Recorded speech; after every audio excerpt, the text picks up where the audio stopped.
今日も酸っぱい匂いが漂うドリテン編集部。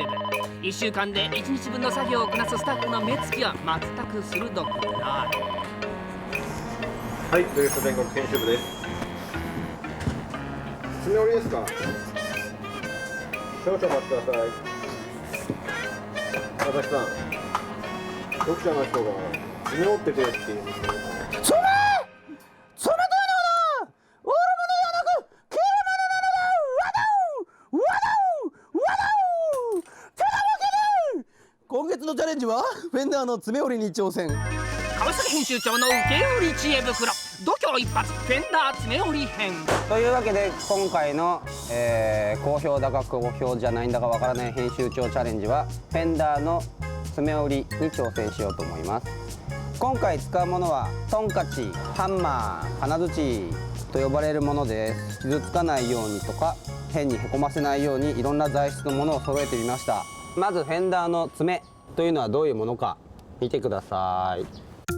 この面に対してタイヤがこんなに奥に行ってます。これだったら車がどんなに動いてもボディに当たることはないので安全と言えます。ただこれでは辛い人は読めませんね。こっち、ホイールとタイヤがボディに辛い位置になっていて非常にかっこいいです。ですがよく見てください。フェンダーの爪はもうタイヤに当たっています。これでは大事なタイヤがバーストしたり、ボディの方が傷ついたりしてしまう。走れる仕様とは言えません。なのでこの爪を内側に折ってタイヤから離すことが必要なわけですね。フロントフェンダーは昔からの手法、ハンマー叩きでいってみよう。ジャッキアップをしてタイヤを外したら、まずこのフェンダーライナー、中にゴミが入んないようにしているプラスチックのこの部品を外します。はい、これがフェンダーライナーです。ないとこういうとこからここにゴミが入ってしまうから、ここから切ってここだけ残しておくのが賢いね。ここのところがまずいです。このフェンダーライナーを止めてるボルトをそのままにしておくと、ここがタイヤに当たってこれがだんだんこういうふうに出てきてしまって、これがタイヤを傷つけます。必ずこの部分は折ってください。上2箇所、ここにシルビアの場合あります。ここは一番タイヤにぶつかるところですね。このフェンダーと爪の間に結構ゴミが溜まってます。砂利が噛んでることも多いです。この砂利を噛んだまんま叩いて潰してしまうと、そこがポッコリってなってしまって見栄えが美しくないです。だから作業の前にはよーくゴミを取っておきましょう。そしてドライヤーのお父さんみたいな熱い空気が出るホットガンというものがあります。特に耳の部分を中心に触ったらあちちってなるぐらいまで温めると塗装に柔軟性が出ますので、多少こう叩いていっても塗装が割れずに済みます。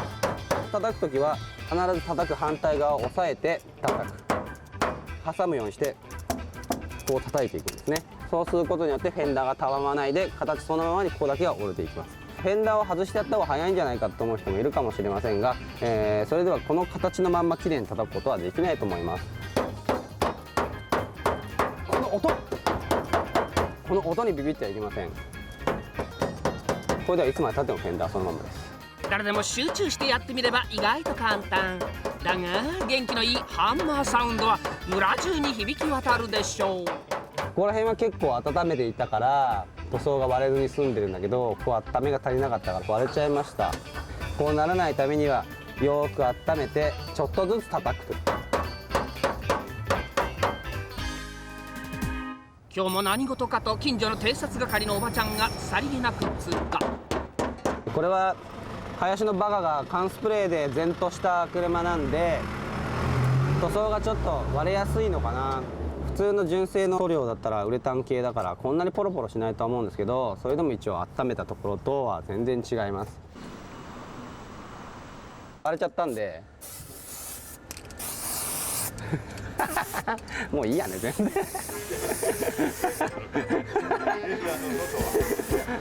もう分かりません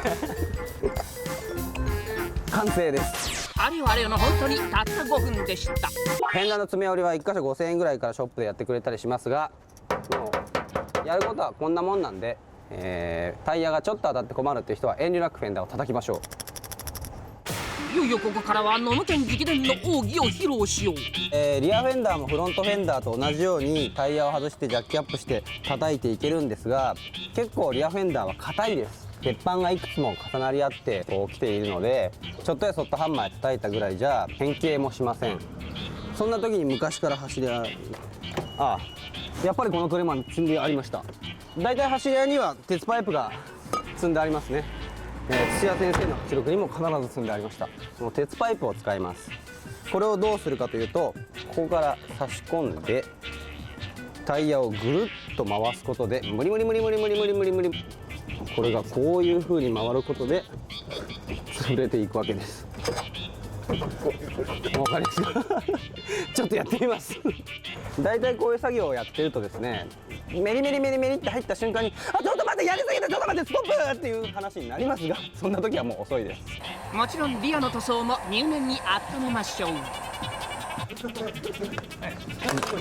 こう乗って前進してくれればいいだけです、はい、俺は何もしない。お前の力でなるだけだから。俺のせいではないんだよ。さあスタート。あ、ごめん、逆だったこっちだね。バックだね。もしかして川崎編集長初めてやるんじゃないの？あ、これはもしかしてうまくできちゃったのでは。はい、ストップ。あ、綺麗に折れてしまいました見事にうまくできました。ほら、勝手に自動的にこれがこの角度でほらほら、こうちょっと立てるとですね、こういうふうにね。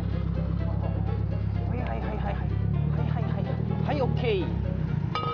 ものの見事にこの硬いフェンダーが、山田さんが言ってたのは本当です。こんなもうワンタッチでフェンダーが爪が折れますから、どこぞのフェンダー爪よりツールを買うよりも安いです。ということは、このパイプの太さを調整することで君のフェンダーの爪も自由自在ということになりますね。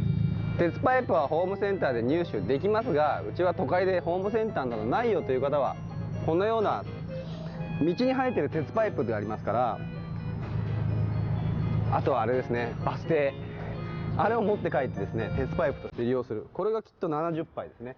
10.5J とか 12J とか履きたい場合は、このような電柱でなくて鉄パイプ、これをですね、ネジで大体止まってますからネジを外してこれを持って帰ってフェンダーの間にゴロゴロゴロゴロゴロゴロとすると、どんなフェンダーでも自由に作れることができます。いずれもおまわりさんのご厄介になる可能性が大。鉄パイプは工事現場で借りてみるのいいかもね。完璧。林くんできたよ綺麗。綺麗綺麗だね。本日の挑戦企画、フェンダーの爪折りにチャレンジは、いつもだったら夜までかかるんですが、明るいうちに終わってしまいました。フロントフェンダーの爪折り、このようなプラスチックハンマーで叩いて1分、リアフェンダーの爪折り、鉄パイプを挟んでグリグリグリグリってやって15秒、だいたい1分15秒で片側できました。皆さんも、このように深いホイール、太いホイールを履いてフェンダーの爪に当たって板金屋さんに出さなくちゃいけないなと悩んでいる人も多いかと思います。両方やっても2分30秒でかっこいい車になるので、どんどん叩きましょう。2回目からはもう当たり前の作業なんだよな、これ。